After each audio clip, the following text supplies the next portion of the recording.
সর্বপ্রথম মনে মনে নিয়ত করে নিব যে আমি 2 রাকাত নফল নামাজ আদায় করছি। নিয়ত করার পর তাকবীরে তাহরিমা বলে হাতকে বেঁধে নিব। আল্লাহু আকবার বলে এভাবে হাতকে বেঁধে নিলাম। হাতকে বেঁধে নেওয়ার পর সানা পড়ব। সানা পড়ার পর আউযু বিল্লাহি মিনাশ শাইতানির রাজিম পড়ব।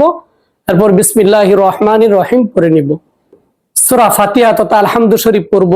আলহামদু শরীফ পড়ে আলহামদুর সাথে অন্য আরেকটি সূরা মিলিয়ে পড়ব। যে সমস্ত সূরা আমার মুখস্থ আছে সিরিয়াল ঠিক রেখে সূরা কেরাত শেষ করার পর রুকুতে চলে যাব।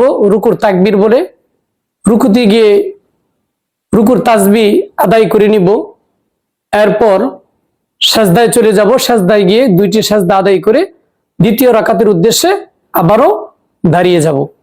প্রথম রাকাতের মতো আবার সূরা ফাতিহা তথা আলহামদু শরীফ পড়ব এবং সূরা ফাতিহার সাথে অন্য একটি সূরা মিলিয়ে পড়ব যে সমস্ত সূরা আমার মুখস্থ রয়েছে।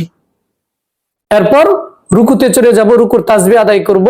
রুকু থেকে সোজা হয়ে আবার সাজদার উদ্দেশ্যে চলে যাব। 2টি সাজদা দিয়ে আমরা বৈঠকে বসে যাব। বৈঠকে বসে তাশাহুদ তথা আত্তাহিয়াতু পড়ে নিব। আত্তাহিয়াতু পড়ার পর দুরূদ শরীফ পড়ব। দুরূদ শরীফ পড়ে দোয়ায়ে মাসুরা পড়ে এরপর প্রথমে ডান কাঁধে আসসালামু আলাইকুম ওয়া রাহমাতুল্লাহ বলে সালাম ফিরিয়ে দিব। এরপরে আবার সোজা সামনের দিকে নিয়ে আসব। তারপর বাম দিকে সালাম ফিরাবো, আসসালামু আলাইকুম ওয়া রাহমাতুল্লাহ।